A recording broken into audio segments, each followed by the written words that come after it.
माता वैष्णो देवी मंदिर देश के पवित्र धार्मिक स्थलों में से एक है। यह जम्मू में कटरा से करीब 14 किलोमीटर की दूरी पर त्रिकुटा पर्वत पर स्थित है। हिंदू मान्यताओं के अनुसार इस मंदिर को माता रानी और वैष्णवी के नाम से जानते हैं। माता वैष्णो देवी कैसे हुई प्रकट? पौराणिक कथा के अनुसार वैष्णो माता का जन्म दक्षिणी भारत में रत्नाकर के घर हुआ था। माता के जन्म से पहले उनके माता पिता निसंतान रहे। कहा जाता है कि माता का जन्म होने से एक रात पहले उनके माता ने वचन लिया था कि बालिका जो भी चाहे वे उसके रास्ते में नहीं आएंगी। बचपन में माता का नाम त्रिकुटा था।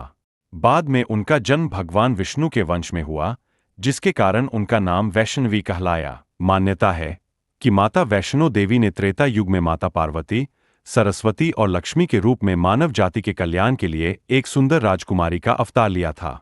उन्होंने त्रिकुटा पर्वत पर तपस्या की थी। बाद में उनका शरीर 3 दिव्य ऊर्जाओं महाकाली, महालक्ष्मी और महासरस्वती के सूक्ष्म रूप में विलीन हो गया। मां वैष्णो देवी मंदिर की कहानी और महिमा के बारे में माना जाता है कि करीब 700 साल पहले मंदिर का निर्माण पंडित श्रीधर ने किया था। श्रीधर एक ब्राह्मण पुजारी थे। श्रीधर व उनकी पत्नी माता रानी के परम भक्त थे।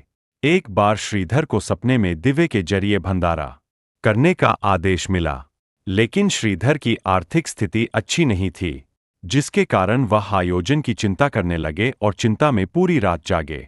फिर उन्होंने सब किस्मत पर छोड़ दिया। सुबह होने पर लोग वहां प्रसाद ग्रहण करने के लिए आने लगे, जिसके बाद उन्होंने देखा कि वैष्णो देवी के रूप में एक छोटी कन्या उनकी कुटिया में पधारी और उनके साथ भंडारा तैयार किया। गांव वालों ने इस प्रसाद को ग्रहण किया। इस प्रसाद को ग्रहण करने के बाद लोगों को संतुष्टि मिली, लेकिन वहां मौजूद भैरवनाथ को नहीं।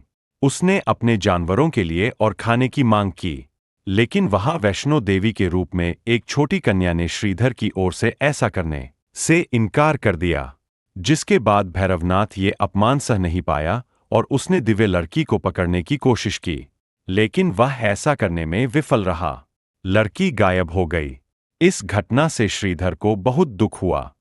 श्रीधर ने अपनी माता रानी के दर्शन करने की लालसा जताई, जिसके बाद एक रात वैष्णो माता ने श्रीधर को सपने में दर्शन दिए और उन्हें त्रिकुटा पर्वत पर एक गुफा का रास्ता दिखाया, जिसमें उनका प्राचीन मंदिर है। बाद में ये मंदिर दुनिया भर में माता वैष्णो देवी के नाम से जाना जाने लगा।